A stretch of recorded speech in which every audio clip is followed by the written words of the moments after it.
সামাজিক মাধ্যমে ছড়িয়ে পড়া এই ভিডিওতে দেখা যায় দুই নারী চাবুক দিয়ে পেটাচ্ছেন এক পুরুষকে। চাবুক ছাড়াও আঘাত করা হয় নানাভাবে। দেখে নির্যাতনের ভিডিও মনে হলেও পুলিশ বলছে এটি বিডিএসএম নামে এক ধরনের বিকৃত যৌন কর্মকাণ্ড। দীর্ঘদিন ধরে রাজধানীর বসুন্ধরা আবাসিক এলাকায় এমন কর্মকাণ্ড করে আসছে একটি চক্র।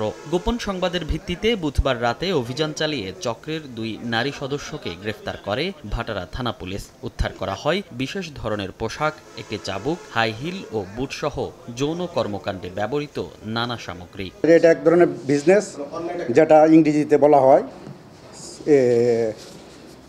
বিডিএসএম, যেটা ইউরোপ বা উন্নত কান্ট্রিগুলোতে এগুলা প্রতিনিয়ত এগুলো কার্যক্রম চলে, যেটা আমাদের দেশেও শুরু হয়েছে দীর্ঘদিন যাবত। দীর্ঘদিন ধরে আমরা শুনে আসছি যে এরা একটা কাজ করতেছে, এই ধরনের কাজ চালাচ্ছে।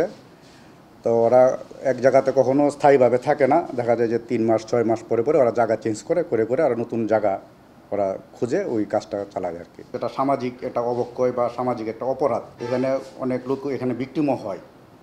দেখা যায় যে ওরা টাকা দেয়, তারা যেটা চায় ওইটা পায় না, আবার যেটা তারা দিতে চায় ওইটা ওই ভিকটিম নিতে চায় না। এভাবে অনেক লোক ভিকটিম হয় এখানে।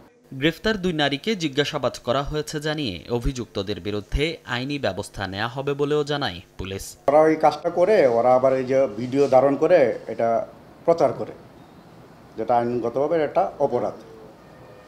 এবং অনেককে নাকি ওরা, আমাদের কাছে সংবাদ আছে যে ওরা অনেকে আবার এটাকে করে ওই ভিডিওগুলো দিয়ে ওদেরকে অনেকে ব্ল্যাকমেলও করে। ওরা পরবর্তীতে আইনানুগ ব্যবস্থা নিচ্ছে, মামলা প্রক্রিয়াধীন। এটা পর্নোগ্রাফি আইনে মামলা হবে। চক্রের বাকি সদস্যদের ধরতে অভিযান চলছে বলেও জানিয়েছে আইন শৃঙ্খলা বাহিনী। মনির হোসাইন, সময় সংবাদ, ঢাকা।